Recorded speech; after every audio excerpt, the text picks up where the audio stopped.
নমস্কাৰ বন্ধু বান্ধৱীসকল, স্বাগতম জনাইছো ৰিমলি ৱৰ্ল্ড চেনেললৈ। আজি মই আপোনালোকৰ মাজলৈ ন জ্ঞান সম্ভাৰ নামেৰে এটি নতুন অনুষ্ঠান লৈ আহিছোঁ। আশা কৰিছোঁ এই অনুষ্ঠানটিয়ে আপোনালোকৰ অলপ হ'লেও জ্ঞান বঢ়োৱাত সহায় কৰিব। এই অনুষ্ঠানটিত মই আপোনালোকলৈ বিভিন্ন ধৰণৰ সাঁথৰ কুইজ লৈ আহিবলৈ চেষ্টা কৰিম।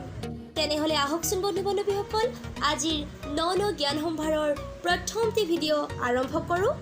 এই ভিডিঅ'টিত মই আপোনালোকলৈ 5টা সাঁথৰ লৈ আহিছোঁ আৰু শেষত থাকিব আপোনালোকলৈ এটি সাঁথৰ। সেই সাঁথৰটোৰ উত্তৰ আপোনালোকে দিব লাগিব। গতিকে আহকচোন। এক ভাই আছে ডালত, এক ভাই আছে স্থলত, দুই ভাই আকাশ মণ্ডলত, চাৰিও ভাই লগ হৈ মৰণ কালত।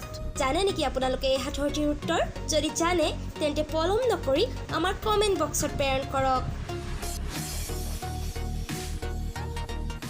সাঁথৰটিৰ উত্তৰ হৈছে থপাত চূণ আৰু তামোল পাণ। এইবাৰ আহিছোঁ দ্বিতীয় সাঁথৰটোলৈ। শদিয়ালৈ নাযাবা, হত ফুল নাখাবা, কেঁচা পাতত নাবান্ধিবা লোণ, কোৱাচোন উপজি নৰমাৰে কোন? শুদ্ধ উত্তৰটো হৈছে জেঠী। এইবাৰ আহিছোঁ 3 নম্বৰ সাঁথৰটোলৈ। ৰঙাকৈ বামুন্তি খোজকাঢ়ে ঘৰ, পিছফালে দেখি আহিছোঁ বাঁহৰ তলত ঘৰ। উত্তৰটো হৈছে আমৰলি পৰুৱা। এইবাৰ আহিছোঁ 4 নম্বৰ সাঁথৰটিলৈ। আই বুলিলেই নালাগে, উপায় বুলিলেই লাগে। উত্তৰটো বাৰু কি জানেনে আপোনালোকে?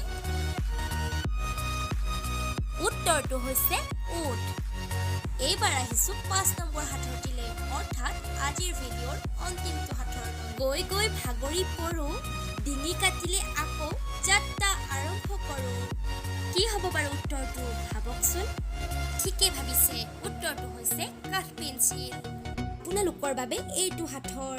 ওচৰা ওচৰিকৈ থাকে দুয়ো যজা ভাই, একেলগে ফুৰে জগত চাই, ইজনে সিজনক দেখা নাপায়, এইজননো কোন কোৱাচোন ভাই?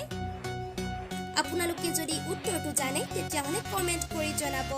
প্ৰথম 5গৰাকী শুদ্ধ উত্তৰ দিওঁতাসকলৰ নাম পৰৱৰ্তী খণ্ডত ঘোষণা কৰা হ'ব। ভিডিঅ'টো শেষলৈকে চোৱাৰ বাবে বহুত বহুত ধন্যবাদ। ভাল লাগিলে লাইক শ্বেয়াৰ কৰিব আৰু যদি আপোনালোক মোৰ চেনেলটোত নতুন হয় তেতিয়াহ'লে নিশ্চয় ছাবস্ক্ৰাইব কৰি ল'ব।